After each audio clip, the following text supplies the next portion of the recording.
ሰላም መንግስት በህጋዊ መንገድ ዜጎችን አሰልጥኖ ወደ ካናዳ መላክ የሚያስችል ስምምነት መፈጸሙ የሚታወቅ ነው። ከሰሞኑ በተደረሰው ስምምነት መሰረት በአራት የሥራ መስኮች ሙያ ያላቸው ኢትዮጵያውያን ለመጀመሪያ ጊዜ ወደ ካናዳ ለሥራ እንደሚላኩ ታውቋል። በሌላ በኩል ደግሞ የሴራሚክና የፖርስሊን ምርቶችን በሀገር ውስጥ ማምረት የሚችል ፋብሪካ በ8 ቢሊዮን ብር ወጪ መገንባቱ ተገለጸ። ከካናዳና ከሌሎች ሀገራት የሥራ ስምሪትና ከሴራሚክ ፋብሪካ ጋር የተያያዙ ዝርዝር መረጃዎችን አንድ በአንድ ወደ እናንተ እናደርሳለን። እስከ መጨረሻው አብራችሁን ቆዩ። መንግስት ከሰሞኑ በህጋዊ መንገድ ዜጎችን አሰልጥኖ ወደ ካናዳ መላክ የሚያስችል ስምምነት መፈጸሙን አስታውቆ ነበር። በዚህ ስምምነት መሰረት በአራት የሥራ መስኮች ሙያ ያላቸው ኢትዮጵያውያን ለመጀመሪያ ጊዜ ወደ ካናዳ ለሥራ እንደሚላኩ ሰምተናል። በኮንስትራክሽን፣ በጤና፣ በማዕድንና በእጅ ሙያ መስኮች ለመጀመሪያ ጊዜ ወደ ካናዳ ህጋዊ የሥራ ስምሪት እንደሚጀመር የሥራና ክህሎት ሚኒስቴርና ፊውቸር ፊት ዓለም አቀፍ ኩባንያ የመግባቢያ ስምምነት ሲፈራረሙ ተገልጿል። የፊውቸር ፊት ዓለም አቀፍ ኩባንያ ማኔጂንግ ዳይሬክተር አቢ ራይሞንድ በስምምነቱ መሰረት ኢትዮጵያውያን ወጣቶች የክህሎት ስልጠና እንዲወስዱ በማድረግ በካናዳ በሀገር ውስጥና በተለያዩ ሀገሮች በሚገኙ የካናዳ ተቋማት ውስጥ የሥራ ዕድል እንዲያገኙ የሚያስችል መሆኑን ተናግረዋል። በኮንስትራክሽን፣ በጤና አጠባበቅ፣ በማዕድንና በተለያዩ የእጅ ሙያ መስኮች ለመጀመሪያ ጊዜ ስልጠናው መሰጠት እንደሚጀምርም ተናግረዋል። ስልጠናውን ለመጀመሪያ ጊዜ ለመስጠት በተዘረዘሩት ብቻ የሚገደብ እንዳልሆነ በካናዳ በአሁኑ ወቅት ያለውን ፍላጎት መሰረት በማድረግ የማስፋፋት ስራ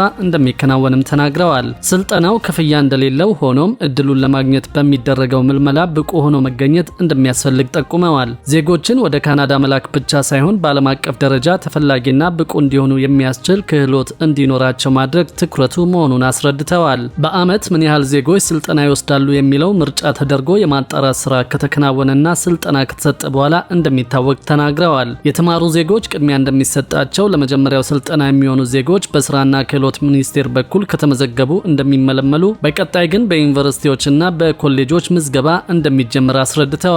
የስራና ክህሎት ሚኒስትር ወይዘሮ ሙፈሪያት ካሚል በበኩላቸው ስምምነቱ ወጣቶችን በተገቢው ሁኔታ አሰልጥኖ ለካናዳ ገበያ ማዘጋጀትና የስራ ዕድል ተጠቃሚ እንዲሆኑ ለማመቻቸት ተቋማትና አሰልጣኞችን ለማብቃት ሚና ያለው ዘላቂ ኢንቨስትመንት እንደሆነ ገልጸዋል። ስምምነቱ ዜጎችን እውቀት፣ ልምድና ክህሎት እንዲያዳብሩ ቅድሚያ እንደሚሰጥና በሂደትም የሥራ ዕድል መፍጠር ላይ ትኩረት እንዳለው ነው የተናገሩት።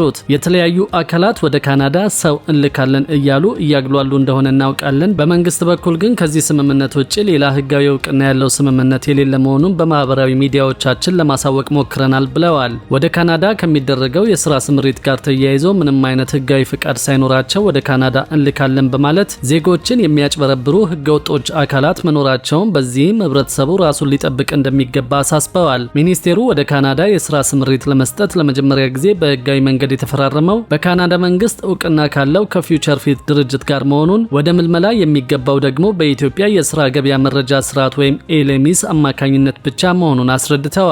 ስለዚህ እንግዲህ ምልመላውና ምዝገባው የሚካሄደው በኢትዮጵያ የሥራ ገበያ መረጃ ስርዓት ወይም ኤልኤምኤስ በኩል ብቻ እንደሆነ ነው የተገለጸው። ወደፊትም በግብርና፣ በጠፈር ምርምርና በሌሎች አዳዲስ የሥራ መስኮች ላይ ትኩረት በማድረግ መሰረታዊ ስልጠና እንደሚሰጥ ተናግረዋል። ስልጠናውን የተመለከቱ ማስታወቂያዎች በሚኒስቴሩና በድርጅቱ ህጋዊ ድረገጽና በተመረጡ የመገናኛ አውታሮች እንደሚነገርም አብራርተዋል። በኢትዮጵያ የሥራ ገበያ ስርዓት መረጃ መሰረት የሚስተናገዱ ዜጎች ቁጥር 6 ሚሊዮን መድረሱን ወይዘሮ ሙፈሪያት ካሚል በስምምነቱ ወቅት ተናግረዋል። እየተፈጠረ ያለው የሥራ ዕድል 93 በመቶ በሀገር ውስጥ መሆኑን አክለው በሀገር ውስጥና በዓለም አቀፍ ደረጃ እየተፈጠረ ያለውን ዕድል በአግባቡ መጠቀም ይገባል ብለዋል። ከዚህ ጎን ለጎን ስራ ፈላጊ ኢትዮጵያውያንን ኢራቅን ጨምሮ ኦማንና እንግሊዝ መላክ ሊጀመር መሆኑን መንግስት አስታውቋል። ኢትዮጵያውያንን ወደ ውጭ ሀገር ለመላክ ከመንግስታት ጋር በሚደረግ የሁለትዮሽ ስምምነት ኢራቅን ጨምሮ ወደ ኦማንና እንግሊዝ ሀገሮች ለመላክ ዝግጅት እየተደረገ መሆኑን የስራና ክህሎት ሚኒስቴር ነው ያስታወቀው። ሚኒስትሯ ወይዘሮ ሙፈሪያት ካሚል ስራ ፈላጊ ኢትዮጵያውያንን ወደ ኢራቅ፣ ኦማንና እንግሊዝ ለመላክ ከሀገሮቹ ጋር ስምምነት ለማድረግ እየሰሩ መሆናቸውን ገልጸው በመካከለኛው ምስራቅ የተፈጠረው ቀውስ ሲረጋጋ ወደ ስራ ይገባል ብለዋል። በበጀት ዓመቱ 8 ወራት በሀገር ውስጥ ለ2.8 ሚሊዮን፣ በውጭ ሀገሮች ስራ ስምሪት ለሰለጠኑና በከፊል ለሰለጠኑ 447,000 እንዲሁም በርቀት ለ20,537 ዜጎች የስራ ዕድል መፈጠሩን አስረድተዋል። የውጭ ሀገር የስራ ዕድሉ የተፈጠረው ከዚህ ቀደም በሳውዲ አረቢያ፣ በኳታር፣ በጆርዳንና በተባበሩት አረብ ኤምሬትስ እንደነበረ በአዳዲስ መዳረሻዎች በተለይም ጣሊያን፣ ኩዌትና ባህሬንን ጨምሮ 4 ሀገሮች መጨመራቸውን ሚኒስትሯ ተናግረዋል። በሌላ በኩል ደግሞ የሴራሚክና የፖርስሊን ምርቶችን በሀገር ውስጥ ማምረት የሚችል ፋብሪካ በ8 ቢሊዮን ብር ወጪ መገንባቱ ተገለጸ።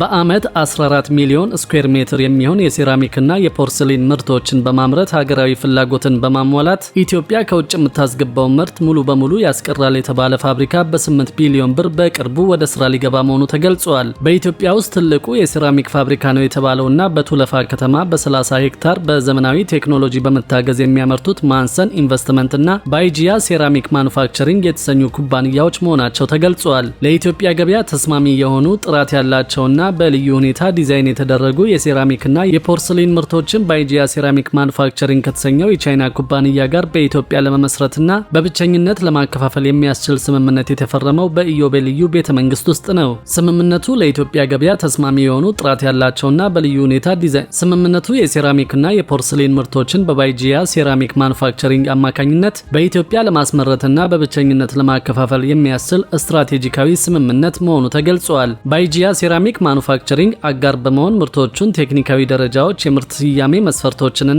የገበያ ዝርዝር መመሪያዎች መሰረት ምርቶቹን እንደሚያመርት የተገለጸ ሲሆን ማንሰን ኢንቨስትመንት ደግሞ ምርቶቹን በብቸኝነት የማከፋፈል ሚና እንዳለው ተገልጿል። ፋብሪካው በየቀኑ 50,000 ስኩዌር ሜትር ወይም ደግሞ ከ40 በላይ ኮንቴነሮችን የሚመጥን ምርት የሚያመርት መሆኑንና ወደ ስራ ሲገባ ለ400 ኢትዮጵያውያን የስራ ዕድል ይፈጥራል ተብሏል። ማንሰን ኢንቨስትመንትስ የተሰኘው ኩባንያ አራዳ ሞልን ጨምሮ ሌሎች ስራዎችን እያከናወነ እንደሚገኝ የተገለጸ ሲሆን በቅርቡ ወደ ስራ የሚገባው ፋብሪካው የኢትዮጵያ ግንባር ቀደም ግዙፍ የሴራሚክ ማምረቻ ተቋም እንደሚሆን ይጠበቃል። ሁለቱ አጋሮች በሚተገብሩት አመራረት ከውጭ የሚገቡ ምርቶችን በሀገር በቀል አማራጭ ለመተካት እንዲሁም በኢትዮጵያ በፍጥነት እያደገ የመጣውን የኮንስትራክሽን፣ የሪል ስቴት፣ የሆቴልና የንግድ ዘርፎችን ፍላጎት ለማሟላት ከፍተኛ አስተዋጽኦ እንደሚኖረው ተገልጿል።